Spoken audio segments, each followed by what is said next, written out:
Welcome back, everyone, to NFL Talking Points. I am your host, Joseph Gardner. Today, we are going over the recap show. I already recorded this once, all the way through, got it to editing, and realized that I had my mic muted. So this will be our second attempt at this. I do have a cold sore. Well, not a cold sore, but essentially a cold sore on my lip. So if I sound a little bit different, that's why it just kind of hurts to talk. But I got to get this out there, and I got a lot of stuff coming up later, so I'm just going to try to get through this and go from there. Recap show. I'm going to talk about all the games that happened Week 9.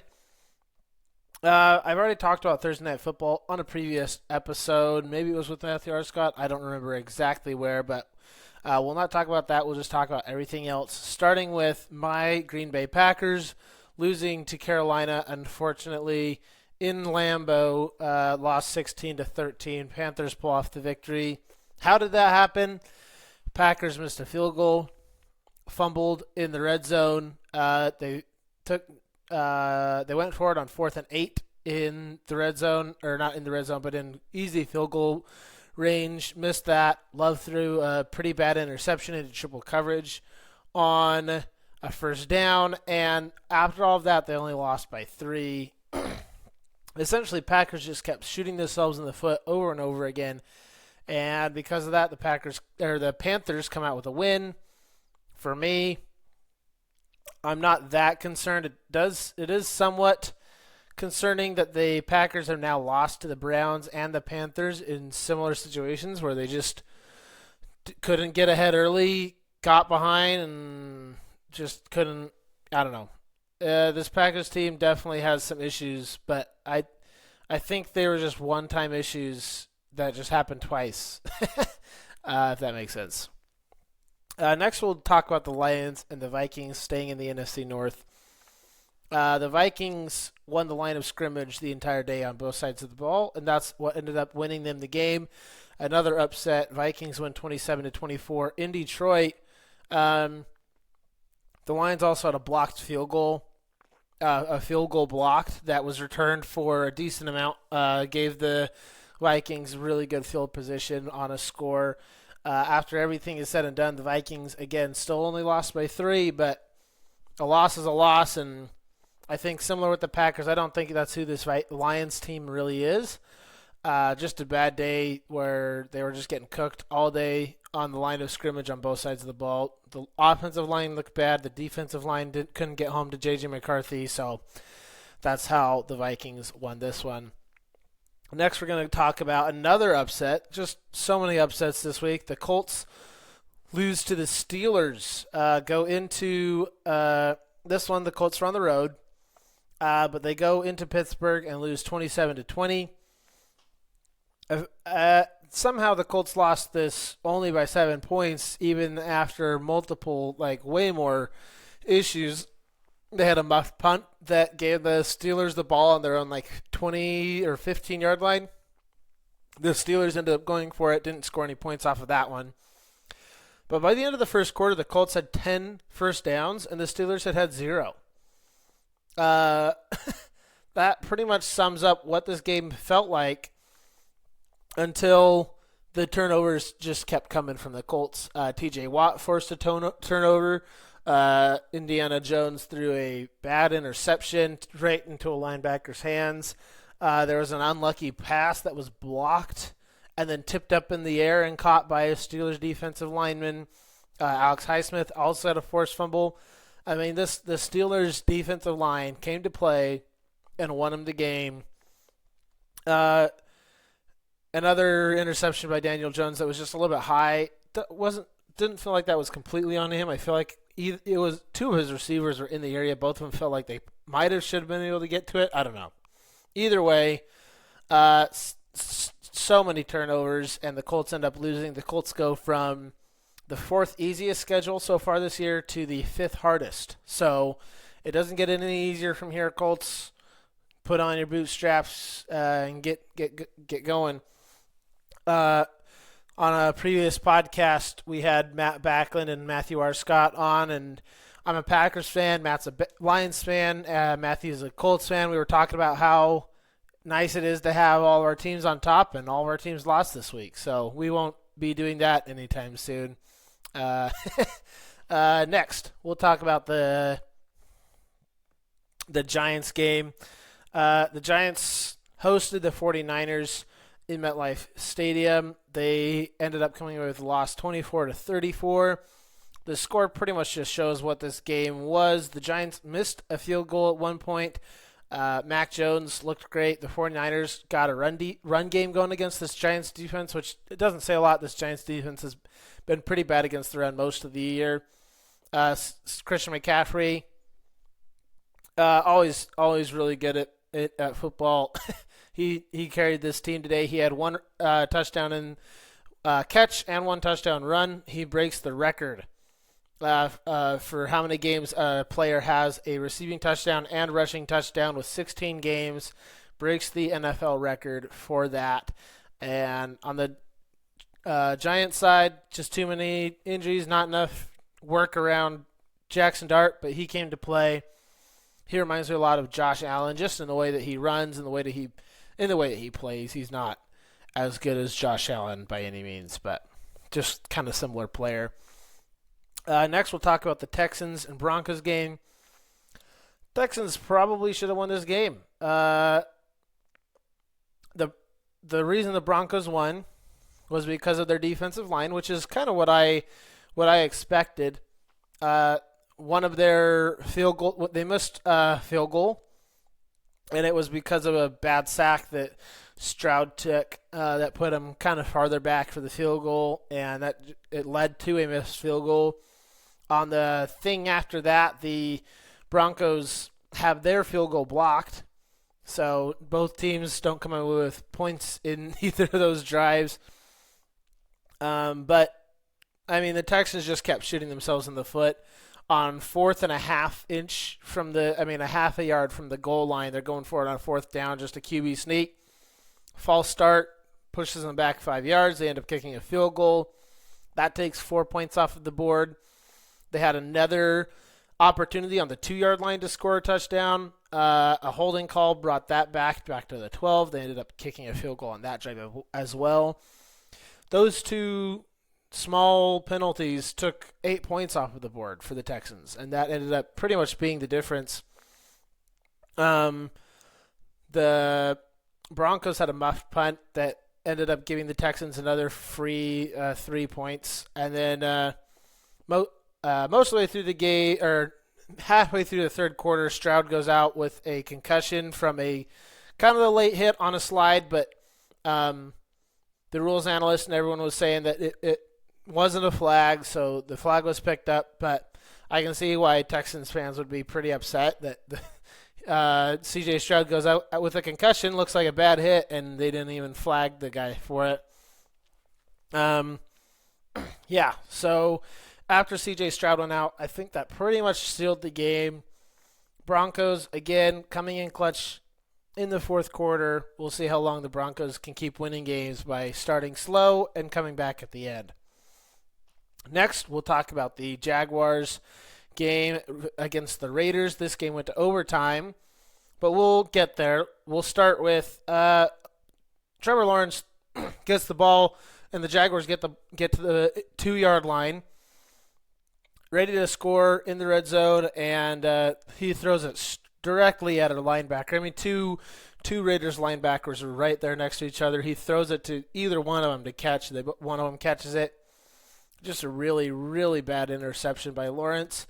Takes 7 points off the board, really. Maybe 3 at least 3 points off of the board. To be fair, the jerseys in this game were just white and black versus black and white. And when everyone's moving around, it was kind of hard to see who was who. So I'm not going to excuse Lawrence for throwing that interception, though. It was that bad. The Raiders missed an extra point at one point, which ended up coming back to haunt them because this game went into overtime, and if they had the extra point, it would have changed the game a little bit. The other thing that kind of changed this game, going into halftime, Jaguars get the ball back with about 45 seconds left until half. they're able to get the ball down the field like 20 yards, and Cam Little, the Jaguars kicker, kicks a 68-yard field goal and makes it right before the end of the half. It's a record-setting kick, the longest field goal ever made in an NFL game. That kind of changed the momentum a little bit, but for the most part, these teams played head-to-head. Pretty competitive game. Ashton Genty had a good game. And then going into overtime, both offenses started on the opposing team's 45-yard line because of good kickoffs. So both teams have 45 yards to go. Jaguars did it first. They score a touchdown, get a field goal. Raiders go down, also score a touchdown. They decide to go for two. They're saying there's 16 seconds left in overtime. If we kick this back to them, it's pretty much game over unless maybe Cam Little can get another 70-yard kickoff. But Raiders go for two. And Tyler Lockett was wide open in the end zone for the two-point conversion. Geno finds him, but it's batted down. The Jaguars were one player not batting down the ball away from losing to the Raiders 31-30, but they come out with a win 30-29. So if you're wondering why I dropped the Jaguars in our power rankings, that's why they thoroughly dug themselves a grave and then came back from the dead. So next we'll go Chargers-Titans. Herbert started his first drive with a pick six. And the Titans at one point had a punt return touchdown as well. The Titans looked like they could probably win this game if it wasn't for this Chargers defense holding strong on a 4th and 1 and a later 3rd and 2. It's a different game, and Titans pull out of this. In addition to that, Joe Alt goes out with what looks like a season-ending injury. Their tackle, so they're down to their second, third string guys on tackle on both sides of the line. But the Chargers did get a win here, 27-20 against the Titans, worst team in the league, and so that's but the reason that we have them dropping, the Chargers dropping, is just because you lose your corner piece offensive lineman, and you didn't look good against the worst team in the league. So next, we'll talk about Caleb Williams' struggles. This is the Bears versus the Bengals. I shouldn't preface it that way, though, because the Bears did end up coming out with a win, 47-42. But, man, Caleb Williams cannot play with timing. The only way that he seems to be able to play is on the run, out of the pocket, making plays happen. And he's good at that. He's very good at doing that. He's one of the best. I think he's got so much talent, but that's just not how Ben Johnson's system works, and I don't know how long that this Bears team is going to keep up with that. Ben Johnson was in his bag today. Caleb Williams had 2 catches, including one for a touchdown. They're really fun to watch. Colson Loveland, the rookie tight end, looked like the 10th overall pick for the first time this year. Joe Flacco, in the fourth quarter, kind of killed the team. He had a fumble and a really bad interception. And after all of that, the Bears still needed a comeback, field goal or touchdown to win the game. The Bengals were winning by 1 point with just like 50 seconds left. Loveland, of course, with a crazy, amazing play, bounces up, catches the ball up the seam, bounces off a tackler, and takes it for a touchdown. That pretty much ended the game. Flacco had a career record 470 yards of passing in this game and lost 42-47. Part of that, again, on Joe Flacco. He had 2 turnovers in the fourth quarter. And again, this Bears team gets a win because of their defense getting turnovers, which is like the biggest thing that this team does. Next, we got the Falcons and the Patriots. Close game, 24-23. Patriots come out with the win at home. Drake London on the Falcons, though, played insane. He had 9 catches for 118 yards and 3 touchdowns. Drake London went off. I mean, he He looked so, so, so good.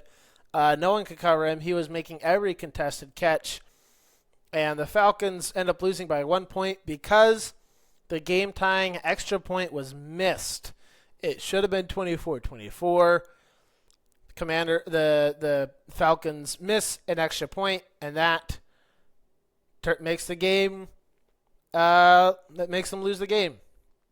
This Patriots team seems like they thrive on explosive plays. Drake May looks better and better the deeper the ball is getting thrown.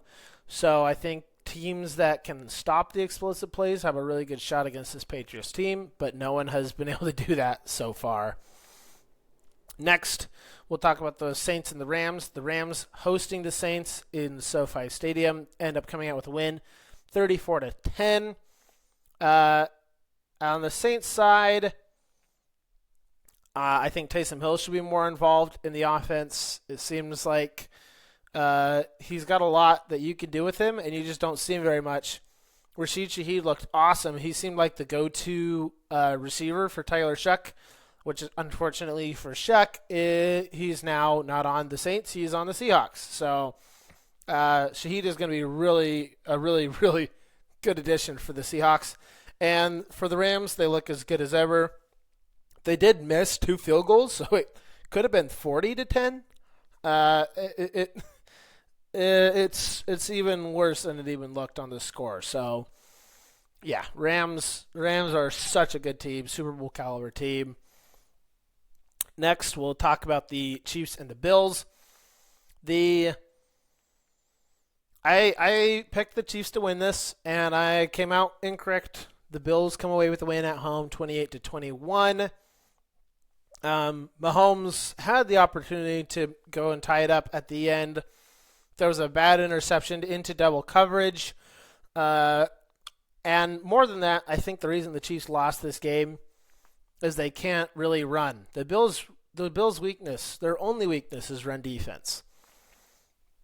But the Chiefs can't run the ball very well. So they resort to Patrick Mahomes' scrambles, and they resort to their playmakers making plays in the deep and intermediate part of the field. The Bills were able to play defense there, and they are able to come away with a win because of that. The Chiefs were also in 3rd and long all day. Patrick Mahomes kept getting sacked. They kept getting penalties. The Chiefs were just living in 3rd and long because, again, they can't run the ball. So you have an incomplete pass. Oh, now it's 2nd and 10. Now you have another incomplete pass, or you have a penalty, or you have a sack, and now all of a sudden it's 3rd and long again, and the Bills can play that really well. So, for me, the only thing concerning for these two teams, the Chiefs run offense and the Bills run defense. The Bills just had their weakness go up against the Chiefs' weakness, and the Bills come out on top. Next, we'll go to Sunday Night Football. We got the Seahawks and the Commanders. Sam Darnold at halftime was 16 passes, 16 completions, so no incompletions at all, 282 yards, and 4 touchdowns at halftime. And that pretty much speaks to what this game was, just a beatdown by the Seahawks, and they just got even better with Rashid Shaheed joining the team. With 6 minutes left, Jaden Daniels went down with a really bad arm injury. People are saying that it's maybe not quite season-ending, but it's going to be most of the season that he's going to be out. And I think that we can pretty much just say goodbye to this Commanders team, this Commanders season, unfortunately. Jaden Daniels was really the only thing keeping that team afloat, in my opinion. Yeah, Marcus Mariota has had a couple games that he's looked good, but he's not Jaden Daniels, and I feel terrible that he pretty much just in garbage time was just running every single play because no one's open. He's got to scramble. He's running for yards, and that ended up being what caused the injury. This Seahawks team is one of the best teams in the league. Offense, defense, everything. They're so good, and Sam Darnold looks amazing. And then lastly, Monday Night Football. We've got the Cardinals going into Dallas. Matthew Arscott was saying, Dallas, watch this game. This is going to be a good game for you to watch. It's at home. Man, this offense looked really good until they got in the red zone. The Cowboys scored 17 points, and 7 of them were on a were a punt block. 7 of them came from a punt block return for a touchdown. So this offense only scored 10 points. And so you're like, well, you're saying that their offense looked really good. They did until they got in the red zone. Multiple failed fourth downs into the red zone. A turnover by Ferguson in field goal range. Like, the Cowboys just kept shooting themselves in the foot on offense. And Arizona kept converting on defense, kept converting on offense on the other side. Cardinals kept getting into third and long and kept converting. Marvin Harrison Jr. played up to his draft expectations. He played really, really well. Yeah, that's pretty much it. And the Cowboys were constantly playing from behind the sticks. Dak kept getting sacked. This Cardinals defensive line was wreaking havoc all day. So tough look for the Cowboys. Like I said, I think that this score doesn't really represent what this game looked like as far as if you look at the efficiency of the offense. Just some kind of bad luck in scoring positions, similar to the Packers and Panthers game. Offense looks good if you watch the game.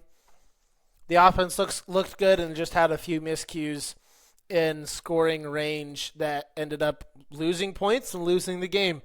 I don't take too much more out of that game besides that. So the teams on bye this week were the Browns, Jets, Eagles, and Bucks. They're coming off their byes this next week to face Browns and Jets, both coming off a bye, will face each other. The Eagles coming off a bye will face Green Bay on Monday Night Football, and the Bucks will come back and face New England at home. So we'll talk about those games in a future episode. Until then, thank you all for joining. I am Joseph Gardner, host of NFL Talking Points. I'm so glad that you guys could be here to listen to the recap. Let me know what I can do better. Last thing. Yes. Player props. I went 7 for 13 last week.